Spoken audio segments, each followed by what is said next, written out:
In 1947, we made a tryst with destiny. After 200 years of the rather cruel and unpleasant British Raj, we finally gained our long overdue independence. This country, its soil, the very soil this institution is established on, was taken hostage by so many, yet today it stands as the home to over 140 crore Hindustanis.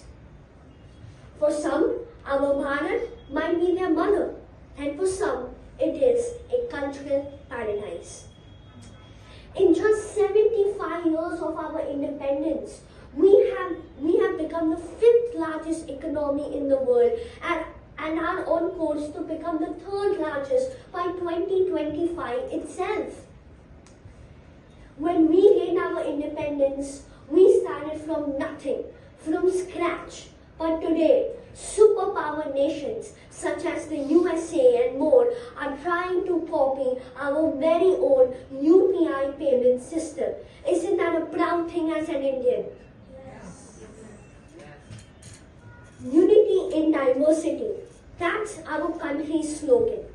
And I'm very proud to say that month by month, year by year, we have been fulfilling this to the fullest extent. What pains me, however, is that the current generations not only make fun and insult their own country, but also of their national language, Hindi. I take the utmost pride in talking in Hindi to anyone. I take the utmost pride of talking in my language.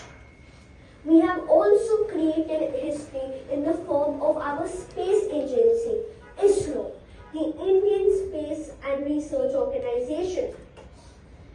I'd like to remind you that ISRO helped India become the first ever nation to land on Mars in a single attempt. Not only was this a historic feature for us Indians, but also another respect-earning moment for India from the world. Let us also not forget our great scientists and their efforts during the COVID-19 pandemic to develop such a successful vaccine in such a less time. Why does the world forget that it was an Indian who created Hotmail? Why does the world forget that it was an Indian who discovered Zero? Why has this welcoming and beautiful nation always been oppressed and forgotten? We have asked these questions multiple times, but only in vain. Let me also tell you that this has happened multiple times, that when an Indian or an Indian origin person invents or discovers something, they attain the spotlight, but only for a short period of time. However, if an American or a European does the same thing, their name gets etched into the history books forever.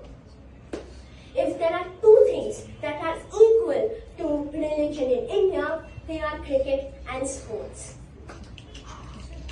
I guarantee you 100%, if you happen to roam on the streets of India, you will see so many people playing cricket and enjoying themselves. In fact, foreign cricketers have agreed that the players on the bench of the Indian national men's or women's team